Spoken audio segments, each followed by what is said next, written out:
მოკლედ ცოტა ისეთი კითხვა სად წერია და სად არის ეს ინფორმაცია დაგვიდე რომ D ვიტამინი K2 ვიტამინთან ერთად უნდა მივიღოთო. ხო, ეხლა მე ხვდები ამის მოტივი რა არის ამ კითხვის დასმის, ეთქობა კომენტარში იყო და კიდევ ერთხელ რა, თუ ადამიანმა არ იცის თანამედროვე ტექნოლოგიების შესაძლებლობები, რომ ნებისმიერი ინფორმაცია შეგიძლიათ თანამედროვე ნაშრომებში და სტატიებში იპოვოთ და ქვეყანა საიტებია ამისი, ეს იმ ადამიანს რომ უთხრა ვერც გაიგებს, ეს ერთი მომენტი და თუ ვერ გაიგებს, სავარაუდოდ სამედიცინო მუშაკს აქვს ეს დადებული და ეთქობა თავისი რაღაცა არასწორი ქმედებები უნდა ამ კითხვით რაღაც მიჩქმალოს.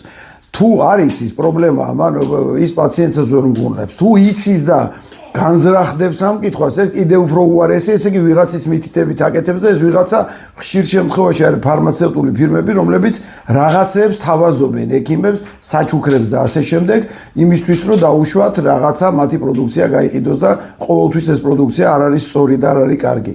ამიტომ პირველ რიგში მე ურჩევ ჩვენ მომხმარებლებს და ჩვენი საიტის გამომწერებს, რომ როცა ესეთ კითხვას ნახავთ, იმ წუთში დაფიქრდეთ მოტივი რა არის ამ ადამიანის და თუ ამოიცნობთ სამედიცინო მუშაკს, რომელიც ესეთ არასწორ კითხვას დებს და ცდილობს რომ თქვენ არასწორი მიმართულებით წაგიყვანოთ და არასწორად გაფიქრებინოთ, ფრთხილად იყავით საერთოდ ამ ადამიანთან მკურნალობით ჩასატარებლად ან დიაგნოზის დასასმელად. ამავე დროს ეხლა რახან სიტყვა მოიტანა რომ მქონდა ხა კვირადღიარი და ცოტა ჩავხედე Facebook-ს დრო არ მჩება ხოლმე და იყო სტატია რომ ვიღაცა ქალბატონმა რაღაც ChatGPT-ის კითხვა დაუსვა და სკრინშოტი ჩაგვიდო. კიდევ ერთხელ თქობა იმან არის ალბათ იფიქრა რომ ისეთი ჭკვიანი ვარ ამაგარი რამე დავდე.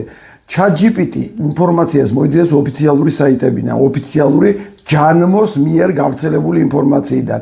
ჯანმო რო კაი ორგანიზაცია იყოს, ამერიკის შეერთებული შტატები არ შეუწყვილავდა მას დაფინანსებას. 500 მილიონს აძლევდა შეერთებული შტატები ჯანმოს და მთლიანად შეუწყვიტა.